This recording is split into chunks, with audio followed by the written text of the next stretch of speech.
Sutra Teratai yang menakjubkan bab 6 memberikan peramalan. Karena tekun dalam praktek sebagai benih sebab, makanya tidak mengundang aktivitas marah. Pada negerinya, para pengiringnya banyak sekali dan para mara melindungi ajaran Buddha, menampakkan ajaran sementara yang agung agar semuanya menapaki jalan untuk menebus ke jalan kebudaan. Adalah para pelindung eksternal dan pengiring yang menjalankan praktik tanpa rintangan. Karena dengan tekun dalam praktek sebagai benih sebab, makanya memperoleh buah berupa tidak mengundang aktivitas marah. Sebelumnya kita juga pernah membicarakan yang Arya Kasyapa kelak dia mencapai kebudaan. Negerinya bernama Awabasa. Rakyatnya semua adalah orang bijaksana. Bodhisatwa yang membangkitkan tekad luhur, rakyat yang baik hati, meskipun dikatakan di negeri itu masih ada yang tidak ingin mendengar dharma. Tetapi juga akan melindungi ajaran Buddha. Ini adalah yang sebelumnya kita bahas. Di negeri itu, para pengiringnya banyak sekali dan para mara melindungi ajaran Buddha. Sungguh tidak mudah, ini adalah pembinaan diri. Membina diri di tahap benih sebab hati kita sangat murni. Tidak ada kerisauan yang mencemari hati kita. Hati selalu memelihara hal tersebut. Kehidupan sangat sederhana. Tidak ada nafsu keserakahan, tidak ada berbagai macam pikiran kacau. Dalam hati sendiri, setiap pikiran muncul dalam batin. Juga di tengah orang banyak, hati tidak mengalami gangguan oleh orang, masalah dan benda dari orang banyak. Membina diri harus melatih diri sampai tingkatan demikian. Ini juga adalah kehidupan masa lalu yang Arya Kasyapa. Adalah dari kehidupan ke kehidupan. Juga melatih praktek murni seperti ini. Sehingga sekarang di persamuhan Sutra Teratai, Sang Buddha demi dia memberikan peramalan. Nama Buddhanya di masa mendatang adalah Rasmi Prabasa. Negerinya disebut Awabasa. Yang Arya Kasyapa melatih diri, mencapai kebudaan mesti melewati bertemu dan mengabdi pada 3 juta koti Buddha Bagawan. Harus melewati lagi pelatihan. 3 juta koti Bagawan terus dilatih lagi kembali. Pelatihan diri bukan demikian gampang. Akan tetapi 3 juta koti Buddha, saya berharap kita semua menganggap semua orang adalah Buddha. Dan semua orang adalah sedang melatih kita. Pada kehidupan kita sekarang, kita bisa bertemu berapa banyak orang yang bisa melatih kita. Kita harus bisa membangkitkan perasaan sukacita, rasa hormat, hati penuh syukur. Pada dasarnya kita sudah membangkitkan tekad luhur dan membangun ikrar agung. Adalah untuk masuk ke dalam kerumunan orang banyak dan menjalin jodoh baik. Kita ingin menumbuhkan jiwa kebijaksanaan. Di tengah kerumunan, jadi kita memperlakukan setiap orang di masyarakat sebagai Buddha. Jadi mungkin kita pada kehidupan selanjutnya dan selanjutnya dari kehidupan ke kehidupan telah bertemu dan telah menjalin jodoh baik. Dengan begitu banyak orang, maka akan lebih awal mencapai kebudaan. Inilah peramalan yang diberikan Sang Buddha kepada Yang Arya Kasyapa. Sebenarnya ini juga berarti berharap kita dapat memahami isi hati Buddha. Pada negerinya, para pengiringnya banyak sekali dan para mara melindungi ajaran Buddha. Ini merupakan sebuah negeri yang damai, tenang dan agung. Orang, masalah, dan benda juga sangat agung.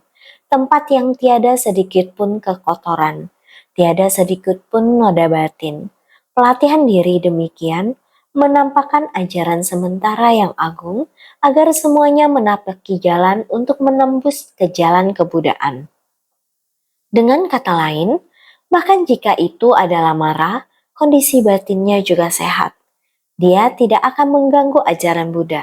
Sama juga dia akan mendukungnya, sama seperti semua orang berdoa dengan dupa. Meskipun tidak percaya kepada Buddha, tapi dia juga tahu bahwa Buddha harus dihormati.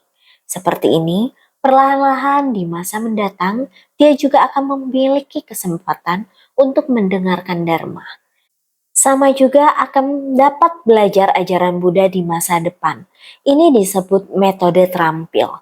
Ajaran sementara yang besar menunjukkan yang sejati. Ajaran Buddha memang harus demikian. Selangkah demi selangkah membimbingnya masuk kemari. Adalah para pelindung eksternal dan pengiring yang menjalankan praktek tanpa rintangan.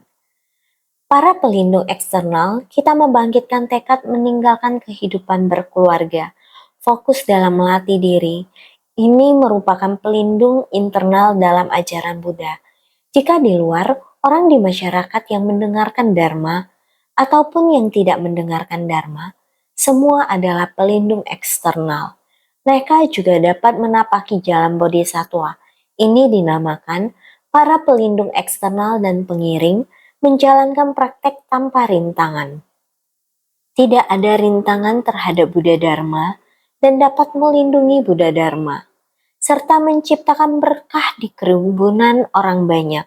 Bukan hanya tidak ada rintangan, tetapi juga merupakan orang yang melindungi Buddha Dharma. Oleh itu, karena tekun dalam praktek sebagai benih sebab, makanya memperoleh buah berupa tidak mengundang aktivitas marah. Dikarenakan di masa lalu ada melatih diri untuk masa yang panjang, tekun dalam praktek, maka buah yang diperoleh di masa depan adalah tidak akan ada mengganggu marah. Karena benih sebab kita tidak mengundang aktivitas marah, benih sebab kita tidak menghalangi Buddha Dharma. Selain itu, kita juga melindungi Buddha Dharma. Ini adalah kehidupan di masa lalu. Di kehidupan ini, mencapai buah kebudaan. Tanah sucinya tidak ada gangguan mara. Buddha Sakyamuni berada di dunia. Aktivitas mara juga sangat banyak. Pada dasarnya ini menampakkan ajaran sementara yang agung. Pada zaman Buddha di kota Kapilawastu, interaksi antara manusia adalah saling berlawanan. Inilah dunia saha, dan Buddha Sakyamuni memilih terlahir di negeri ini dan kemudian mencapai kebudaan. Membimbing para makhluk yang penuh kegelapan dan kerisauan batin, penderitaan harus segera dihapus, harus membangkitkan ketulusan hati. Sifat hakiki murni dan bersih yang kamu punya, mengembangkan kebajikan dari diri kita, bagaimana membantu orang lain. Inilah Buddha Sakyamuni. Menampakkan ajaran sementara yang agung, menembus jalan kebudaan, datang untuk membimbing dan memberi pengajaran di dunia. Meskipun hati belum sepenuhnya menerima ajaran Buddha, namun tetap dalam melindungi ajaran Buddha. Inilah yang dikatakan tekun dalam praktek sebagai benih sebab. Maka dari itu, kita harus berupaya agar tidak menciptakan rintangan bagi yang lain. Kalau kita merintangi orang lain dan berselisih dengan orang lain, batin kita akan sama-sama tidak selaras. Ketika kita bertemu lagi di kehidupan mendatang, akan ada karma yang perlu dibayar. Dengan adanya hukum sebab akibat dan karma baik dan buruk di antara kita, akan terus timbul konflik. Karena itu di kehidupan sekarang, kita perlu menanam benih kebajikan dengan sungguh-sungguh. Jangan menanam benih kejahatan. Naskah sutra sebelumnya demikian mengatakan. Para bodhisattva di negeri itu berjumlah ribuan koti tak terhingga. Kumpulan Srawaka juga berjumlah tak terhitung. Di sana tiada aktivitas mara. Sekalipun ada mara dan rakyat mara, semuanya akan melindungi ajaran Buddha. Sutra Teratai bab 6, bab memberikan peramalan. Para bodhisattva di negeri itu berjumlah ribuan koti tak terhingga. Kumpulan Srawaka juga berjumlah tak terhingga. Srawaka adalah mereka yang mendengarkan Dharma. Di sana juga ada banyak orang yang menjalankan pelatihan diri. Di sana tiada aktivitas mara, tiada rintangan. Sekalipun ada mara dan rakyat mara, semuanya akan melindungi ajaran Buddha. Ini adalah dunia yang sangat agung dan damai. Mari, naskah sutra berikut mengatakan, pada ketika itu, Bagawan karena ingin mengemukakan kembali maksudnya, berkata dalam bentuk syair. Yang Arya Kasyapa menerima peramalan dari Sang Buddha menyebutkan gelarnya.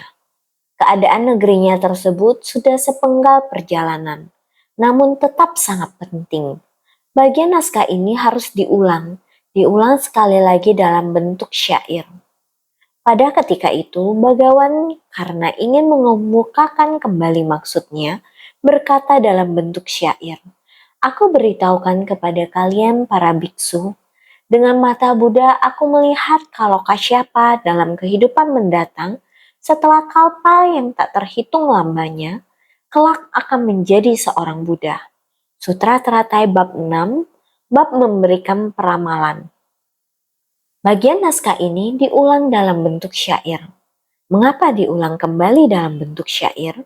Untuk menjelaskan kembali makna dari prosa karena penulisan kata-kata di dalam prosa yang lebih luas dan syair lebih ringkas. Maksudnya adalah makna dalam prosa lebih luas, sedangkan makna dalam syair lebih ringkas, agar ingatan setiap orang lebih mendalam lagi. Syair lebih luas dan prosa lebih ringkas menyebutkan syair bagian yang dibahas ini tidak lebih kuat tekanannya dibanding dalam prosa sebelumnya. Dalam prosa sebelumnya sudah disebutkan, sekarang diulang kembali dalam bentuk syair. Mungkin bisa lebih luas penjelasannya. Setiap orang harus lebih bersungguh hati dalam memahaminya. Syair pengulangan dari naskah Sutra Gaya mengatakan kembali makna daripada prosa sebelumnya.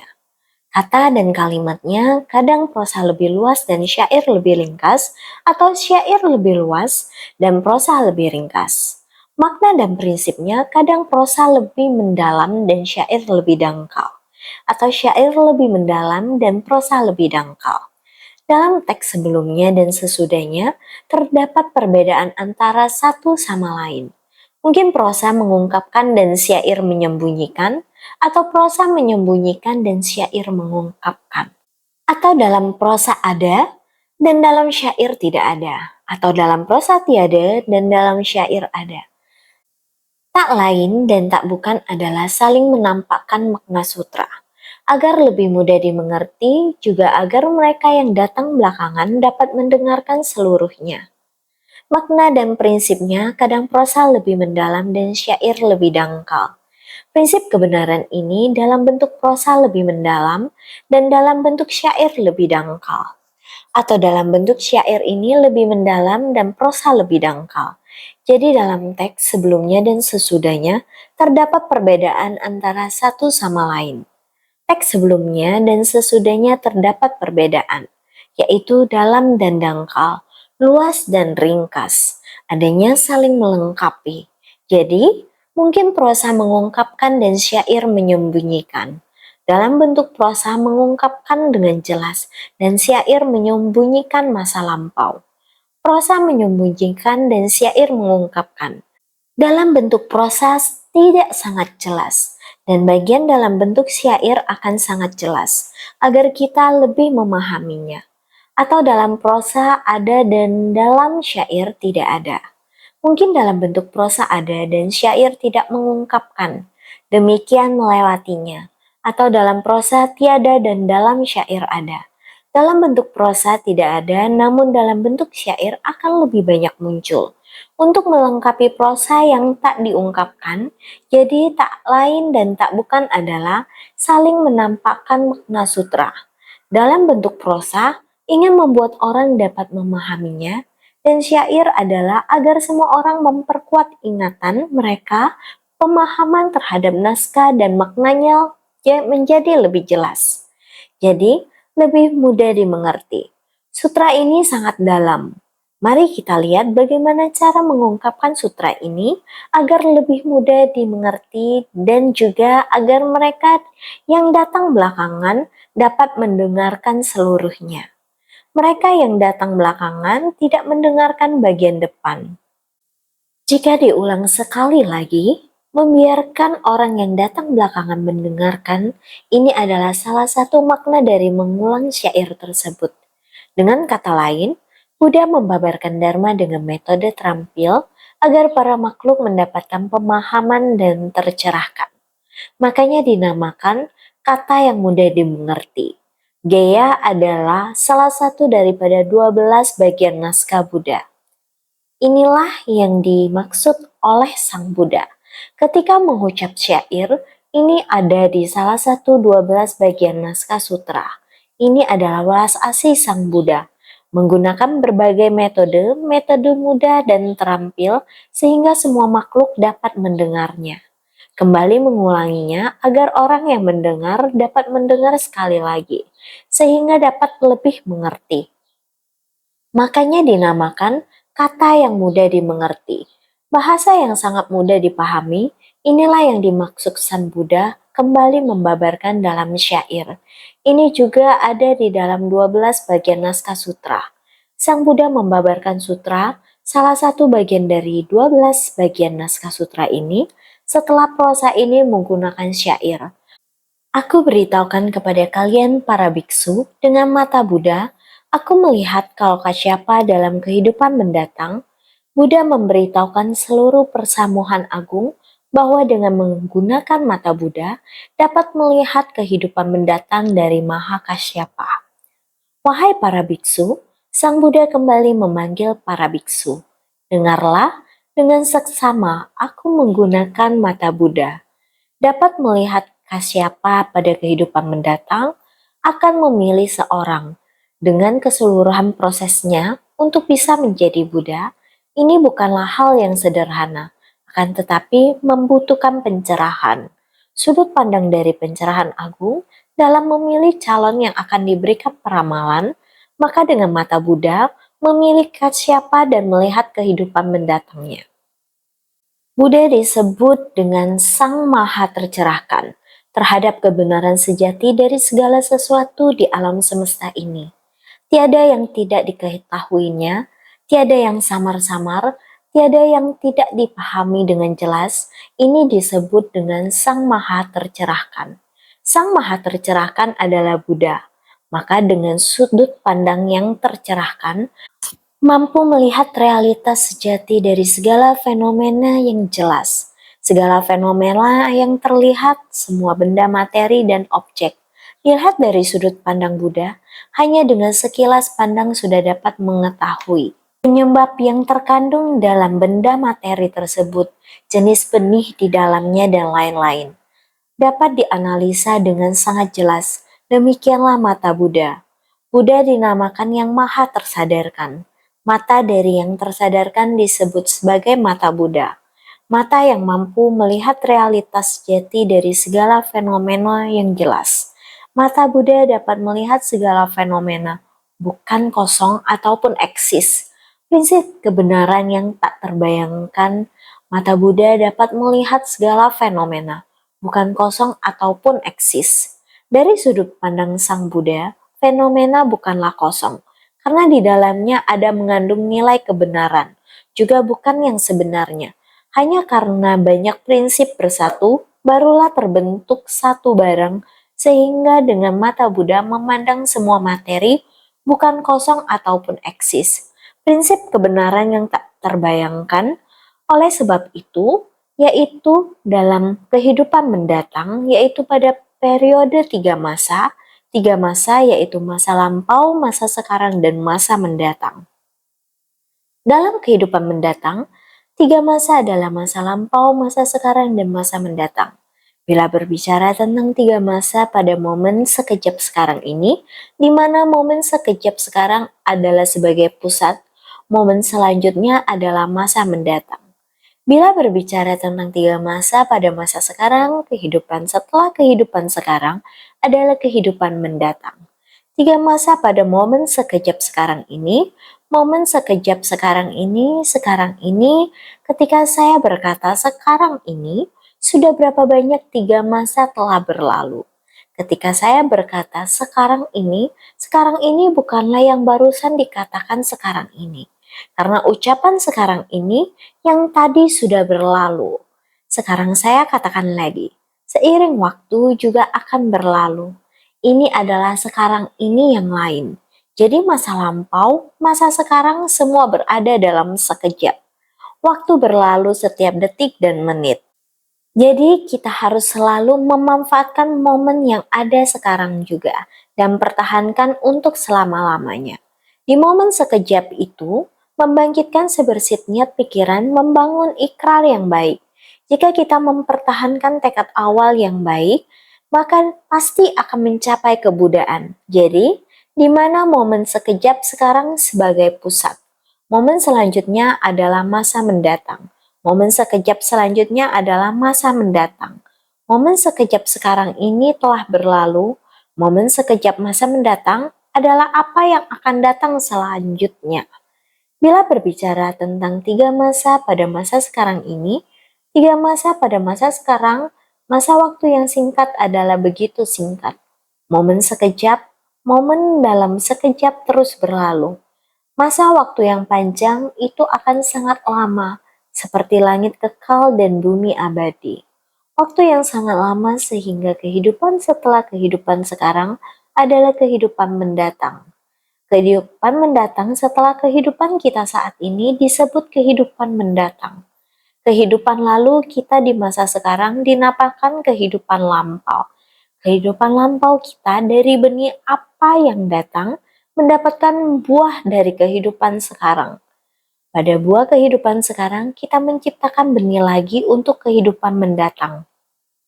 Kehidupan sekarang adalah merasakan buah, kemudian mendatangkan benih untuk mendatangkan. Maka hukum karma tidak berhenti berputar terus bila kita melatih diri. Baik-baik menjaga batin kita. Dengan sendirinya kita akan aman dan selamat. Paham dengan jelas menembus segala dharma. Tidak ada aktivitas mara datang mengganggu kita.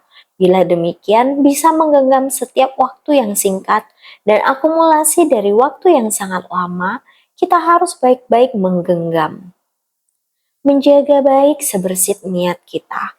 Setelah kalpa tak terhitung lamanya, kelak akan menjadi seorang Buddha. Mata Buddha dapat melihat dengan jelas. Pada dasarnya ada batas waktu. Tetapi ini bukanlah sesuatu yang mampu diketahui dengan kekuatan batin daripada para makhluk. Makanya disebut kalpa tak terhitung. Sehingga setelah kalpa tak terhitung lamanya, waktu lampau yang panjang adalah demikian melatih diri. Di masa mendatang juga demikian, masih memakan waktu yang sangat lama, sehingga kelak akan menjadi seorang Buddha.